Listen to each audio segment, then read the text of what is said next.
Thank you, everyone. Good afternoon. I see we've got 90 participants already, and you're all very welcome. We've got a few more to join us. Today's event's brought to you by the Australian Centre for Heart Health.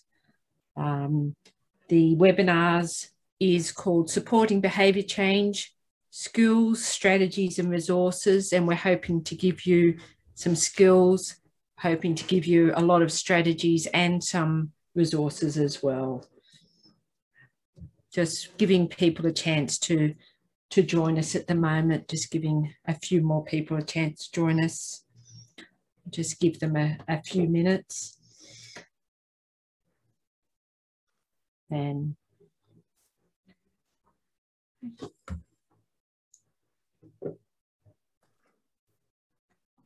okay. Thanks for joining us for this online event brought to you by the Australian Centre for Heart Health. The Australian Centre for Heart Health wishes to acknowledge the traditional custodians of the lands across Australia on which our webinar presenters and participants are located. And we'd like to pay our respects for elders past, present and emerging, and any Aboriginal people in the room. Now, before we introduce the presenters, we just a little bit of housekeeping. Now, if you have a question for the presenter, just type it into the chat section, and these will be addressed towards the end of the presentation. The presentation is being recorded, and the link to access this and a certificate of attendance will be emailed to you in the next 48 hours. And we'll be finishing at 2:30 sharp. So starting with introducing my co-presenters, we have Dr. Barbara Murphy, who's Associate Director at the Australian Centre for Heart Health and an Honorary Associate Professor. So welcome, Dr. Barbara. She'll be sharing a lot of her expertise with us. We've also got Dr. Michelle Rogerson, who also works at the Australian Centre for Heart Health and is the manager of our Back on Track trial. She'll be helping us with the question and answer session. So over to you, Dr. Murphy. Thanks, Rose. So I'm going to start by giving a little bit of background information, just some on the evidence for the importance of behaviour change post-cardiac event, typical patterns that we see in behaviour change in our patients after they've had a cardiac event, and I'll introduce some models and theories and look at how evidence-based programs are useful in supporting behaviour change. And then I'll hand back to Rosemary, who'll do part 4, the practical evidence-based strategies, which will be the main part of our program today, and then we'll do the Q&A. So I really just want to introduce these concepts. There's a lot of evidence around for the importance of making behaviour changes post-cardiac event, and the major ones are the ones we see on the screen there. Medication adherence is obviously important, smoking cessation for our smokers, physical activity, increasing that or getting back to usual levels, changing diet or making dietary improvements, and mental health management. So first of all, I just want to cover off on the importance of making these behaviour changes post-events. So when we look at this slide, this study was done many years ago. This evidence is all quite old because it's been around for a long while. When we look at the difference in survival between smokers who quit and smokers who don't, we see at the 10-year mark, the non-quitters in the red line have twice the mortality rate that we see of our quitters in the blue line. So that's highly significant. We see that starting to come by about the 5-year mark and continuing on. So it's a 50% increased benefit for people to quit in terms of survival. Similarly for this study, again, it's been around for a while, again, looking at 10-year impacts on survival. So the red bars are those who stop taking their cardiac medications as prescribed, and the blue bars are those who continue. And you can see the impact on cardiovascular and cardiac deaths, as well as myocardial infarction and overall deaths.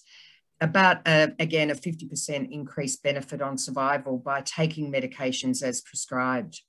Physical activity and dietary changes also, the evidence is a little bit more recent, but we see again around 30% reduction by increasing in mortality by increasing physical activity levels to the recommended levels post-event, and making a range of dietary changes up nearly at 50% survival impacts. So again, similar to medication adherence and smoking cessation. But behaviour change is not easy. It's extremely difficult for people. It's hard for them to implement initial changes post-event, especially when they're feeling very vulnerable. And it's also even more difficult for them to sustain or maintain in the longer term. So I'll just show you a little bit of around the typical patterns of change that we see. This study, a very unique study, over 1,000 consecutive smokers admitted to hospital for acute coronary syndrome. They all ceased smoking whilst in hospital, but they observed 50% had resumed smoking within 20 days of discharge. So they were basically back straight away. And by 12-month mark, 2/3 of them were back to regular smoking. So initial changes made are not necessarily sustained in the longer term.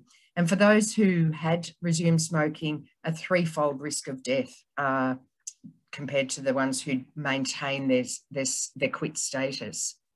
We see a similar pattern for medication adherence. Unfortunately, we see around 2/3 of survivors cease taking their medications by the 12-month mark. This study is looking at lipid-lowering medications, but we see it across the board.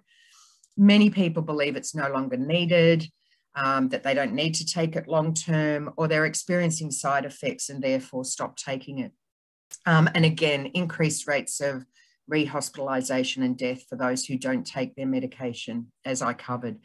This is a study of our own. We see the similar pattern for dietary change in this largish study. We saw many patients had made positive dietary changes by the 2-month post-event mark, but by 12 months, they were nearly all back to their original dietary score that they'd been at prior to their event.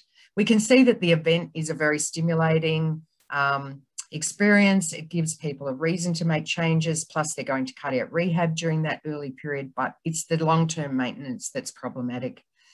We know it's not easy because behaviour change is influenced by our thoughts and beliefs, particularly our self-esteem or self-efficacy about making changes, and also by our mood and emotions, and particularly anxiety and depression, and I'll just cover off on these.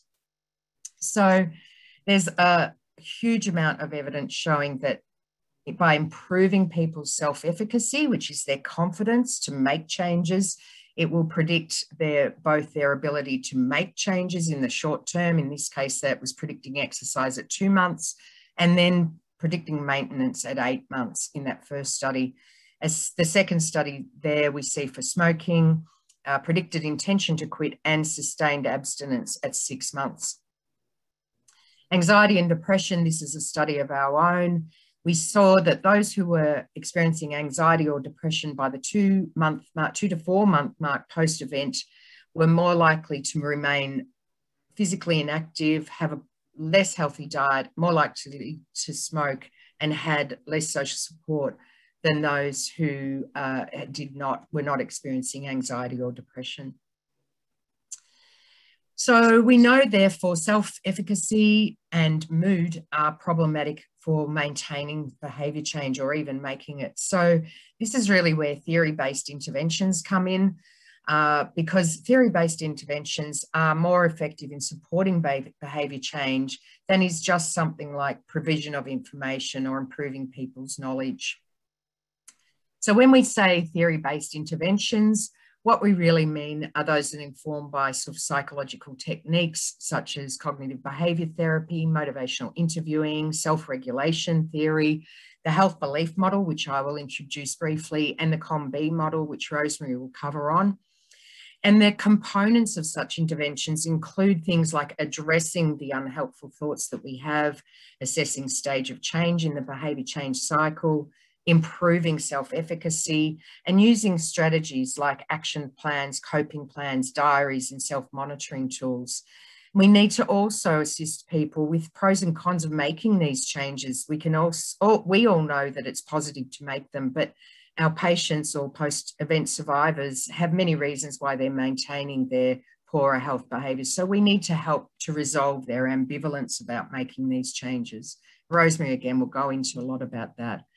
I'll introduce the health belief model briefly. With this model, it's a very useful one for underpinning how we work with patients around behaviour change. Our aim is to increase their understanding of the perceived severity of the illness and their personal susceptibility of getting it. It's also to help them understand the treatment efficacy. So in terms of behaviour change, that will be, how will this behaviour change help me? Most importantly, improving their self-efficacy, as we've said, and then having cues to action that support them. We know that those first three can increase the importance for someone of making the change. But many people who've just experienced a cardiac event already know it's important. They know that it's severe. They know that they've already got it. So they need less assistance in this area, which is more around knowledge. They've already got a lot of knowledge, although we can help them with that.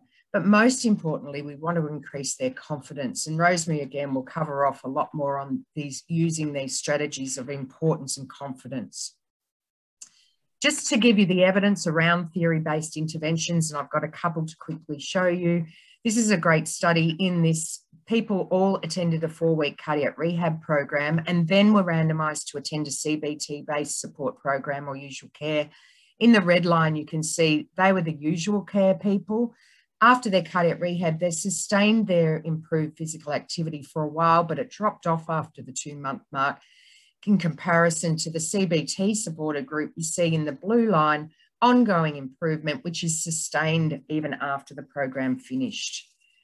This one's similar, but it looks at 5-year clinical event rate. The middle line is the cardiac rehab only, and the top dark line is cardiac rehab with the CBT program as well.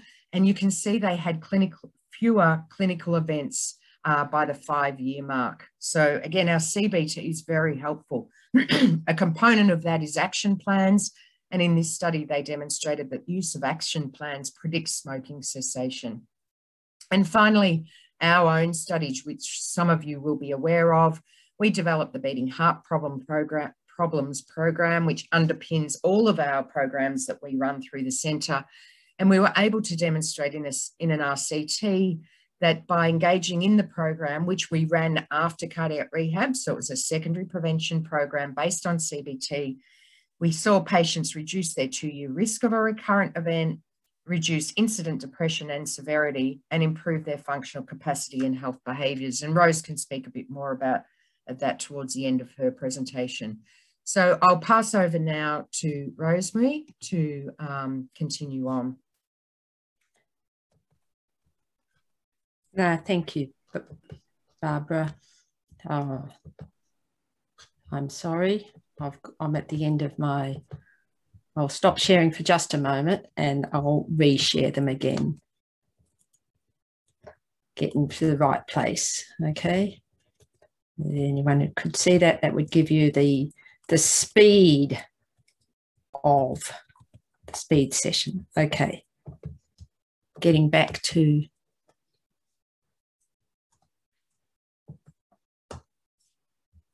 So I don't think people can see my slides at the moment. No.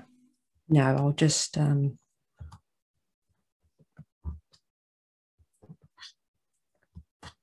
nearly there. I'm sorry about this delay. Might build the enthusiasm. Share screen. Here we are. Share. Yep, good. Yeah. So we know when we're talking about behaviour change, we're talking a lot about self-management. This is, clients have these roles that they have to fulfil. This is their job. Job of health professionals is to support them with this. It's to adopt this patient-centred approach, support behaviour change, empower patients, and foster active collaboration. And that's what we're focusing on. This is the health professional's role. Thinking for yourself, just for the moment, give yourself a score on your level of importance for scoring for supporting behaviour change out of 10 and your level of confidence.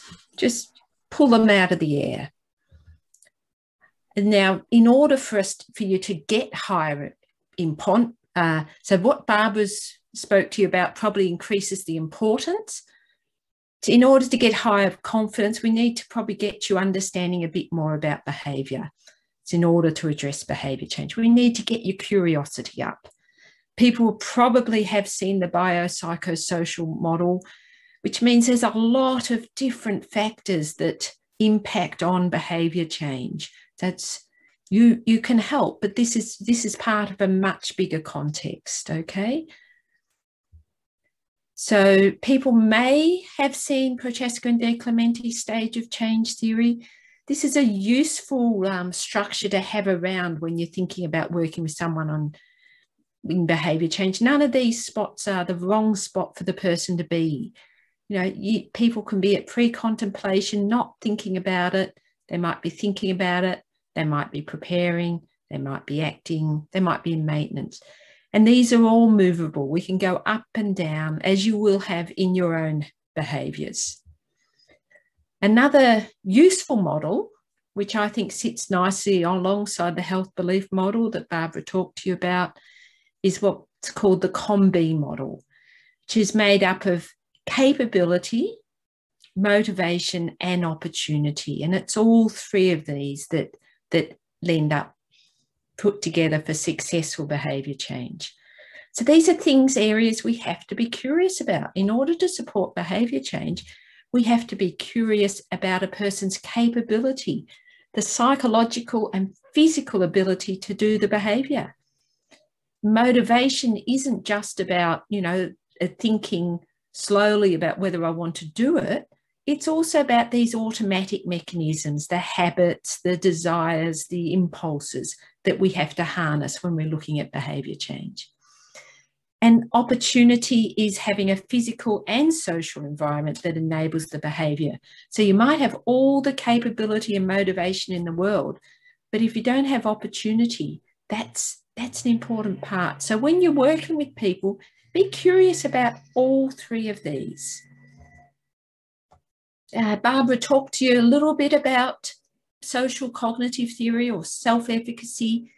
And in terms of thinking about that, the barrier self-efficacy is the stuff that we're really interested in, because that predicts your confidence to do something even though there's things that will get in your way. So when we're thinking about behaviour change, we need to think about our interventions and our interactions with clients as behaviour change consultations. So in order to be good at this, first of all, you have to engage. No one's going to give you anything if you're not engaged. You have to be curious. So watch any tendency to be judgmental, because when you're judgmental, it really stops any curiosity. You've already made up your mind. You believe, you know what's going on. They just don't want to change.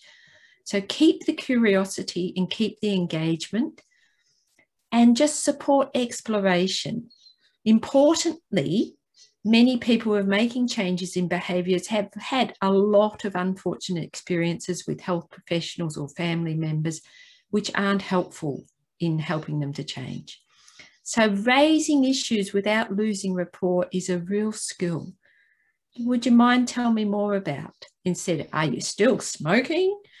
What might help you become more active? Is there anything else that you might need to know about this before you could make up your mind as to what to do? So being curious, engage. Some of the things to be really aware of is resist that righting reflex, that reflex to make it all right, to feel good. Yep, I've done it, I've fixed them. Understand the person's motivation and possibly your own motivation for a righting reflex. Listen and empower. So that means the telling and persuading and convincing and policing. You've got to really see if you can resist them. They will get in the way of engagement and in the way of curiosity. You can use information provision to guide you towards goal setting. This pattern, elicit, inform and check, to really ask a person before you tell them what they know. Ask what else they'd like to know, and see if they can make sense of it in terms of their own motivations, willpower, thoughts about change. So that last bit, that check and that feedback, that sort of, it's not just general information, it's information that they then start to apply to themselves. So you want people to convert what you're saying to something that's personally relevant to them. Another important tip is tying any goals into personal values and meaning. It's got to make sense. It's got to be something that really sings at someone's heart. So it might be about competency. It might be about accountability. It might be about responsibility. It might be about fun or freedom or whatever. So just being really aware that part of our motivation is our value system, and be curious about what's driving a person. Then the other thing is we aim for concordance. Now, concordance isn't adherent. It's not you do what I tell you to do. It's not compliance. Concordance is much less authoritarian. It's about cooperation and negotiation. We reach that through therapeutic alliance and negotiation between the health professional and the patient. You might be expert on so much, but the patient's or the client's the person who's expert in their own life, in the impact of this disease on their life, in what they can imagine they might do. So we've got to respect their expertise, and I think that's incredibly important. There's some stages when we're thinking about concordance. The first stage is building a partnership, establishing the person's preferences. You can do this with a group as well. This isn't just for individual. It's really establishing with a group. What do they want? What do they need to know? Asking them, helping them to clarify their values and preferences in light of any evidence presented, and negotiate.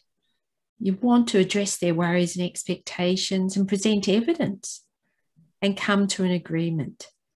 So it might be that people who are listening at the moment are doing great information giving, but not so much negotiation and communication and agreement or partnership. So we need all of this. So reflect for yourself if you want to start thinking about how you can change your own behaviour as a practitioner. It might be more partnership or more communication or checking on agreement. I love this quote from Heisler, this enhancing patient-provider communication and shared decision-making results in greater satisfaction, but importantly, more adherence to treatment plans and improved health outcomes. So we are really after this shared decision-making. This isn't just a fancy thing of the 21st century. This is essential. Thinking about goal setting, we're really being very careful about being aware of all these parts. People might have heard about the SMART approach to goal setting, where we've got specific, modifiable, achievable, realistic, timely, but goals have to also be behavioural. So anybody who sets a goal about losing weight or reducing blood pressure, it's not a behavioural goal. That's a physiological goal. The goal might be working for 20 minutes or for 15 minutes once in the morning, or it might be changing from high-fat milk to skim milk. These are behavioural goals. So they have to be able to see whether the goals happened or not, and that they're not controlled by physiology, they're controlled by behaviour. The other thing that Barbara alluded to is importance and confidence. And I want you just at the moment to, again, measure your own confidence and importance in being an effective behaviour change advocate and in running, in being able to provide people with behaviour change support. So importance out of 10 at this very moment and confidence out of 10. You might notice that your importance and confidence change. They're quite malleable things. This is somewhere where you, when you're working with someone, will have an impact on their importance and on their confidence. The other thing to check on is concordance. And, you know, if the goal isn't important at a 7 out of 10 and they're not confident at 7 out of 10, you don't have concordance. That might be your goal, not theirs. It might be at this moment you have to scale back the goal. You have to come right down from 15 minutes a day, from half an hour a day down to 5 minutes, down to just putting the running shoes on. So just checking importance and checking confidence will tell you how well your goal is, how much concordance there is. Linking it to values, being aware of what's the reason underneath this. Taking small steps, I can't emphasize that. If we want to build self-efficacy, we've got to give people a sense of achievement. And I'm going to talk to you about action planning, but also about coping planning, because I think this is the essentials that we can miss. So what the other thing alongside how important and how confident is, I want you to have some big ears for what we call change talk. You might not have heard that concept, or you might have. You might be thinking little bits. Maybe I might be able to do this. When we're looking for change talk, it might be quiet. Maybe I could do this. I wonder if I could do this. I wonder if this is possible. It might be tentative. It might be halting. So what I want you to do with this, once you've listened to it, I want you to amplify it. I want you to preferentially hear what it is that people are telling you. I really do want to. So if you hear that, I wish I could. Amplify it so the person can hear their own wishes, their own desires. Sometimes we've got to feed it back because we might not hear it as clearly if we're talking about ourselves. The confidence, I think I can do this, or I'm moving, or the reason that this is meaningful. We might even hear a need. I really must do this. I'm going to disappoint my child, my granddaughter, my daughter. I need to be there for them. That's the sort of need, to be connected to values. And then you may, if you're really listening clearly, you might hear a little bit of commitment, a commitment to action. I will. I'll try this. That's what I'm going to do. You might hear little steps towards activation, getting people going, or taking steps. These are concepts from motivational interviewing. Anybody who's interested in that, that's where this all comes from. Think about your own level of motivation. You've come along to this webinar, so we know that you're part of the converted. You're really thinking about the importance of behaviour change, or the role of behaviour change in your life and in your work with clients. Think of yourself. You're definitely not amotivated because you've come. It might be that you're externally motivated, as some of our clients are. Someone's told them to do it. It might be that you've come because you've been nagged into it, so you've interjected that. But we want you to be moving towards these autonomous goals. They're much less reactive. That's where long-term change happens. Doing this will help me achieve goals I really value. Integrated, doing this as part of who I am. I am a behaviour change machine. I'm ready to do what I can to support people to live their best life and to achieve some of the things that they want to change. And this intrinsic, I just love doing this. It feels great. So that's the highest level, and that's where we really get change. And you'll see that, you know, in people as they're really converted to this. So think about, place you in there. One of our challenge is that intentions do not lead to behaviour change.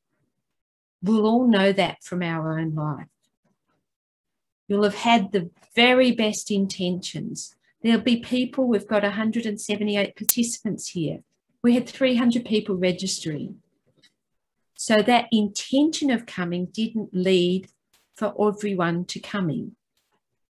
So importantly, intentions don't equal behaviour change.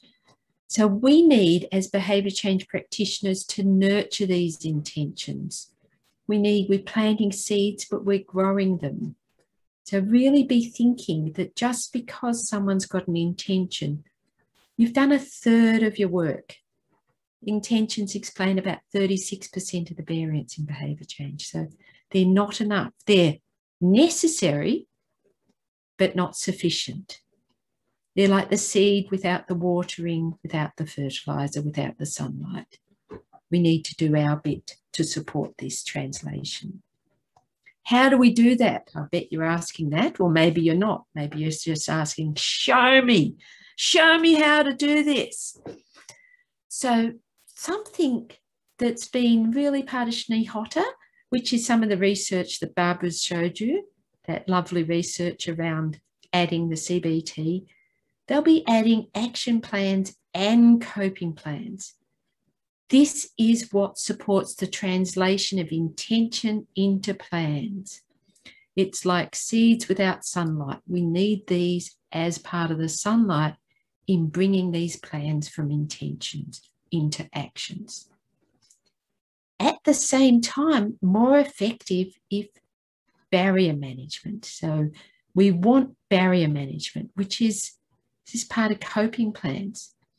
We need to be thinking about how we will overcome obstacles, what the obstacles might be, and what you might put in the way to help you in what additional resources or supports you need to help you overcome them. So thinking of this for yourself, this behaviour change journey, this behaviour change continuum that you're on, there'll be barriers there. I don't have time, I don't know enough, I don't feel confident, I'm not sure what to do, it will make me feel de-skilled, my organisation doesn't support this very well. There'll be so many barriers. So they'll be there, and we develop coping plans in order to overcome, in order to move from an intention to a behaviour change. Most important, we can't have you forgetting to build self-efficacy. So self-efficacy is the confidence that you can do a specific task. So it might be the confidence that I can walk around the block, the confidence that I can be curious and ask a little more about a person's capability or their opportunity, as well as exploring what motivation is. So the self-efficacy is about the confidence to perform the specific behaviour, and also the confidence that I can perform that behaviour even when there's a barrier. So the confidence that I might be able to stick to a low-fat diet when my partner brings fish and chips home. So that's the confidence that I might be able to inquire about behaviour change when I'm short on time, or when I'm having a bad day, or when I'm feeling cranky. So this is the confidence that you can do something. So building self-efficacy, great big predictor, major part of the health belief model and many, many models of behaviour change. We have to have this. And sometimes the confidence comes from just doing it. You've seen it if people have worked with people in a gym and they've got someone who's never been on an exercise bike, they get them on an exercise bike, just do it. They're not confident. They need your support. They need you to be there. Suddenly you see the magic. They start to pedal. I can do this. So sometimes we need that experiential feeling to increase our self-efficacy. In action planning, action planning is a very important part, and many of you will be doing this action planning in order to support behaviour change. But I think we need to add to it. we need to add to whatever action plan you have the main reasons, the need. This is what I need, the main reasons I want to do this. Think about yourself. What are the reasons that you want to come along to this webinar, that you want to learn more? Because you want to be better. You want to be able to interject this motivation. So then we've got the traditional action plan, what, where, when. That'll feel familiar. Then I want you to measure importance and confidence to reach the goal. And the last bit is, how will this goal help me move towards my life goal, or towards my values, or towards what I stand for? So that's important. So this will help you tweak. Using this sort of importance and confidence will tweak your goal setting, because if they're not 7 out of 10 for both of them, then we have to move the goal down. We change the goal, not the person. So we build self-efficacy, because remember, your intervention is a drop in the water of behaviour change over time. And we're after maintenance as well as starting. The other important thing that we really have to think about is coping planning. And I think not many people would be doing this if we had a show of hands. What is it? It's thinking, getting a person to plan, to think about resources or supports that will help you reach this goal. So if your plan is to inquire about capability, opportunity and motivation, what resources and supports might you need to reach that goal? Maybe it would be a buddy, maybe it'd be accountability, maybe it would be more information. So you've got to really outline how that resource or support will help you. It'll help me by increasing my opportunity. I will have a guide when I'm talking to people with some combi type questions. How important is it that you use that support? So rate the importance, rate the confidence. If they're both low, then maybe you need a more powerful support. And we do this, we get 2 things if you can that will support you. And I'm starting with this strengths first. But the other part is defining what might get in the way. So really naming it. This is what we call if-then planning. So this can really help in getting that leap from intention to behaviour change. If-then planning. If it is raining, I will use my raincoat. If the children are being homeschooled, I will ask for support so I can leave the house. If I feel a lack of expertise when I'm trying to do behaviour change, I will give myself an encouraging comment or thought. I will say, expertise isn't built overnight. This is all about practice and I'll get better over time. If-then planning. How important is it that I cope with this barrier, and how confident I can be that I will cope with this barrier? So if-then planning. Now these information sheets, I'll tell you about how to get to them later, these resources. The other really important thing is self-monitoring. Self-monitoring isn't just self-monitoring. It's really helpful if we can get you as a health professional to be interested in the person self-monitoring, to feedback, to help them reflect. So it's not self-monitoring alone. It's the reflective process of self-monitoring that really helps to support behaviour change. It's that pattern of reflection and adjustment. And as a health professional, one of the most powerful things you do is, how's it going? And then, great, you've done that. You did that twice in the last week. That might not be your goal, but that's incredible. That's really amazing. I'm really, really proud. What helped you to do that? So part of self-monitoring is identifying if anything got in your way, how you might overcome this, what did you learn, and what might get in your way or what might help you. So this is self-monitoring. It's not just self-monitoring. We need to have a reflective process in here. And that's something that can be done between the health professional and the client. You are fostering and making room for and acknowledging that reflective process. And it's this reflective process that starts to shape behaviour change. We have to start to shape it from where the person's at, and then we're working with them around that reflective process. So, in summary, what is it that I want you to know? Quite a lot, isn't it? Quite a lot. And this is something you can spend a lifetime helping yourself to get better at this.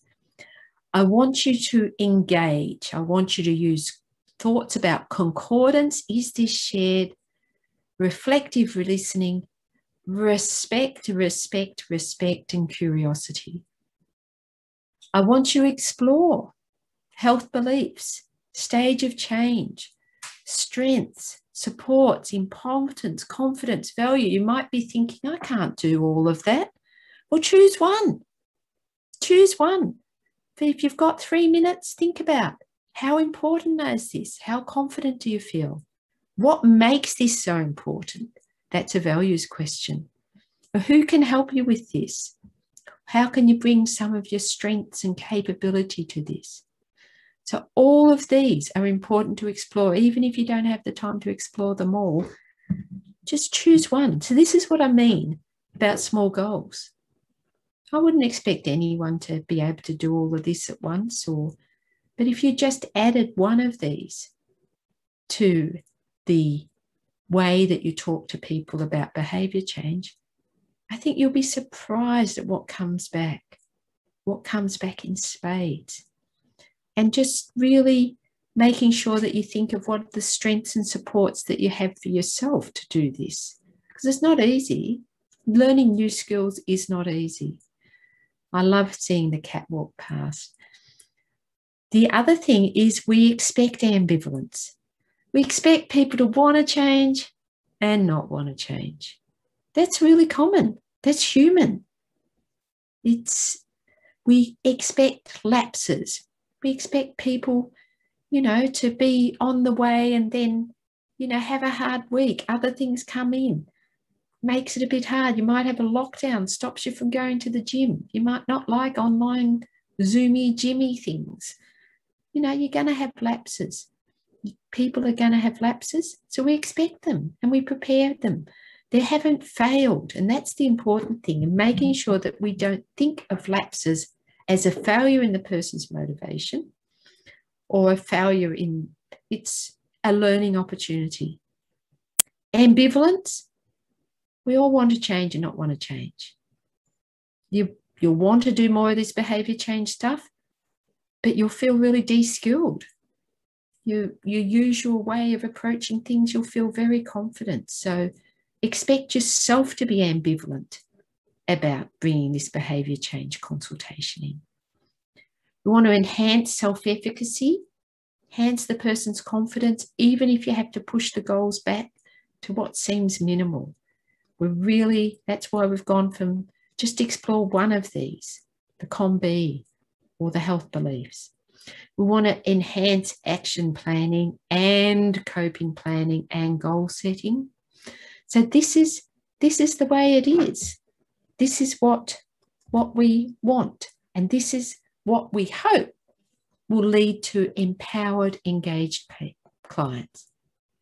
This is what's the thinking behind it, because we know that those clients are more likely to follow behaviour change and to be able to go from not just what they've learnt with you, but to apply this more in the rest of their life. So you're planting seeds, but they could grow everywhere. Once you're teaching a person around their stage of change or being interested, then they could be more contemplative around other things. Once a person builds their self-efficacy to do something, they may add another thing in. So we're really empowering and allowing a person to feel much more confident that they can do what it is that they're aiming for. So this is what we're aiming for. And if in doubt, do no harm. Try to resist that writing reflex. So many people have experienced that from so many people, that we really want to make sure we're in engagement, that people don't feel told off, humiliated. Many smokers that come to cardiac rehab program drop out because they feel humiliated, they'll feel a judgment, they will feel dismissed. So in a way, we have to watch our preconceived ideas and keep that engagement. I just wanted to introduce that we have some wonderful programs that have been designed to support people with heart issues. We've got the Cardiac Wellbeing Program based on the needs identified in our research. People can refer to this program via our website. It supports patients' behavioural and emotional health.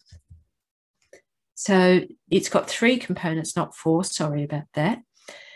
It's got the Back on Track program, which is online or phone, and that's designed to support patients' emotional and behavioural recovery. It's got individualised counselling, and we've also got the Cardiac Blues program. So that's our Cardiac Wellbeing program. You can find out more about this on our website. This is a little bit about the Back on Track program. It's either online, or we have a trained facilitator that will reach out over the phone to patients. People can refer. This is designed to support cardiac rehab, not instead of. People are going to go through all those exercises and resources that we talked about there, the essential part, the components of this Back on Track programs. People will make action plans and coping plans. They'll weigh up pros and cons, identify ambivalence and address ambivalence. They'll identify barriers and enablers of change. And there's specific sessions that people can choose to do on healthy eating, physical activity, smoking cessation, emotional recovery. They get to choose what's relevant to them in order to reach concordance. And we've done a fair bit of research and evidence around that. So what are my next steps? I bet you're asking that, or if you're not, you might be asking that now because I've put that up. Now, where these resources are as part of our online training. This is the Supporting Self-Management in Cardiac Patients. And, we had the brilliant idea yesterday to give anyone who wants to do that, a 20% discount. So that offer expires. I'm sorry for those who are watching this later, it will be expired by the 20th of August. We want to give you a chance to explore these things and to know more about that. You can refer patients to our counselling clinic or to the Back on Track program through our website. And we just love people following us on Facebook and Twitter. Facebook, it will really tell you a lot about what our work is and where we're going, and a lot of resources are shared that way. And Twitter will talk more about the research and where we're going. You can email us at training@Australian Heart Health, or just go on the website. So this is our self-management course. There's sessions on an hour on each of these: effective communication, behavioural goal setting, motivational interviewing, cognitive strategies, which is working with thoughts and beliefs, and also a general one around the research on supporting self-management. So I just thought we'll go over to Michelle now. I'll keep on sharing this so you can have a little look if you want on our website. Over to Michelle. Michelle's in charge of our questions, and she's going to, and if anybody has any more questions, just pop them up on the chat function. We love questions. Thank you so much. Sorry, Rosemary. Thank you so much. That was a wonderful presentation. And we do have some great questions that are coming in. We had a question from Jenny early on, and she was asking that if someone's not engaged, do we continue with the education session? Yeah, that's a really important, and I think I would be asking, is this what you need to know? Is this something that you've been thinking about it, or is this something that you already know, or is it something that at the moment isn't your biggest priority? So I'd be curious. I'd be wondering, where are you with this? It seems like this isn't as interesting to you at the moment as it is to me. So where are you at with this? And that's okay. So I suppose what I'm thinking is always keep engagement. Always keep engagement. And if you have to stop and soften, that's what you have to do. Fantastic. And Jane has asked us a question. So I think it was when we were talking about the action plans and the coping plans. So Jane asks, how do we do this when we have a group of 12 participants at the same time? Are there any tips you can share? Yes, I love whiteboards. You've got a whiteboard? So there's people having a group where people can learn from each other and think about what each other say is really the most powerful way to do this. So when we're, get them to think about, what's your plan? Okay, what's going to help you? So let's put up on this whiteboard everything that might help you. And it might be getting new shoes. It might be talking to my son. It might be writing a note on the fridge. It might be giving myself a reward. It might be scheduling it in my diary. And everybody in the group will have a different thing that will help them. So you put them all down. Don't judge any of them. Oh, that's interesting. Anything else? I once had someone say their goat would help them because they had a pet goat that would walk with them. So expect the bizarre and unexpected and just accept them all and put them all up. And then you can say, well, what's going to get in the way? And you can put them up. And then how might people overcome some of this stuff that might get in the way? What are your thoughts for yourself or for other people? So it's really turning it into a group activity. It's a fantastic opportunity for a group discussion. Coping planning as a discussion. Fantastic.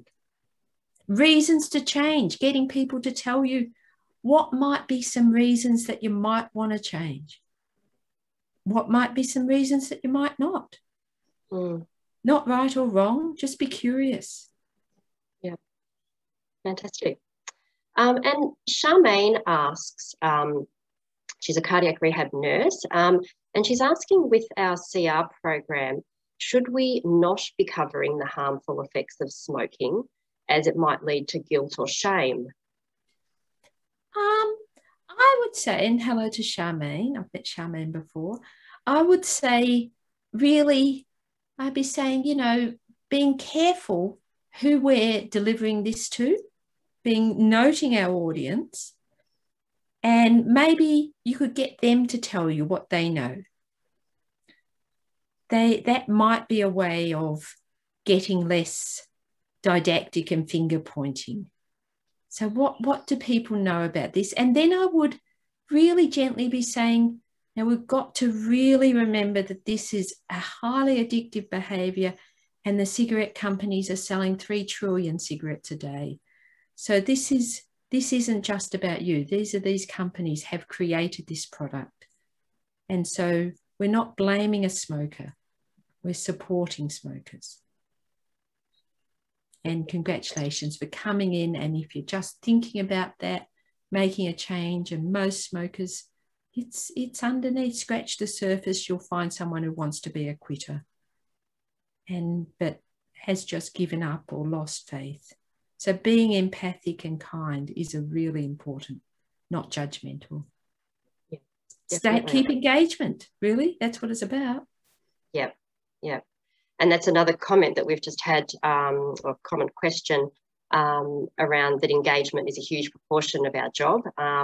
And what strategies do you find most useful to help clinicians build skills in this area? Is there a particular one, or is it really the combination? Well, you can see on the training, and I'm not here to do an advertisement for the online training. It's a resource and it gets you some of these sheets.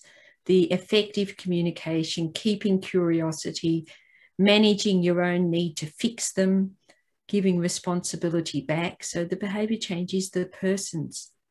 They're not children, they're adults. So keeping that respectful relationship, it's the must. You know that people are less cooperative when you boss them around or tell them what to do than if you're interested in explore. So it's the basics of humanity. And I'm not telling anyone here what to do. I'm just giving them possible resources and supports that they might want to trial. Yep.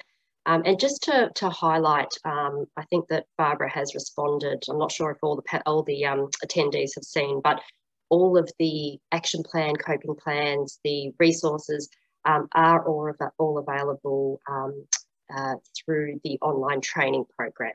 So we would certainly direct people to the website to then access the training program, and then all of the resources that people will use are there. So I just wanted to actually make that clear to everyone. And so Dan asks a question, Rosemary, about that as we know, behaviour change does not happen overnight, and it's a partnership between clinician and client very much. And is there any evidence to show how long it takes for clients to move through the stages of change from pre-contemplation to action to maintenance? How long's a piece of string? Many people move from, and I want Barbara's thoughts on this as well, many people move from pre-contemplation to action through having a heart attack. It's, it can be that quick. What do you? I guess that's why we'd like to capitalise on that cardiac event. It's a great motivator, unfortunately, for people to finally make a change that they may not have had on their radar. They might be in pre-contemplation around a behaviour until they have the heart event, which might push them a couple of steps along quite quickly. And if we can support them at that important window of opportunity, we might then be able to carry them further along that behaviour change cycle. But of course, people are, as we know, we've looked at the research, Rose has reiterated it, behaviour change maintenance is very difficult, and people invariably do slip back and relapse. And as Rose has said, we've got to expect relapse. It's one of our E's, our expectations. So even if someone does cycle back to the beginning or somewhere along the behaviour change cycle, that's okay too. It's all part of their journey. We're not always going to get someone into maintenance where they just remain forever. So I guess just working with them wherever they are doesn't really matter where they are. Just keep working with them at that level. You will never be able to totally tick off a big tick, success, done, finished. They might come back to you a year later with a similar problem. Yes. So I think that we are just about out of time now. Can I, before we finish, can I just mention we've also got cardiac rehabilitation training. We've got our course on secondary prevention and cardiac rehab training. It's a comprehensive course. We'll be running, it wasn't running last year, we'll run this year. People are really welcome to come on board, and people can choose whether to attend that in person or online. With the proviso, we could change it all to online, virus demanding, but we're hoping to actually have people together in a room as well as an online contingent. Fantastic. So apologies if we didn't get to your question today. What we're going to do is collate all the questions and answers for you. We're going to put them on our website, so please check that out in the next couple of days. Also, the recording of this webinar will be on the website as well. So thank you so much. There's some lovely comments coming through right now saying thank you. So thank you to all of you for attending and for your wonderful questions, and all the very best. And we look forward hopefully to seeing you some stage in the future. So thank you, and continue your fantastic work out there. And people who have both attended the webinar with someone else, let us know, and we'll do our best to do a certificate of attendance for both of you. That's we really do like to know when there's more than one person attending at any rate. So just send us your email address and their email address of the people who, I know we had some from the Northern Territory who attended in a group as well. So if we send their emails, we're flexible, part of the underpinnings.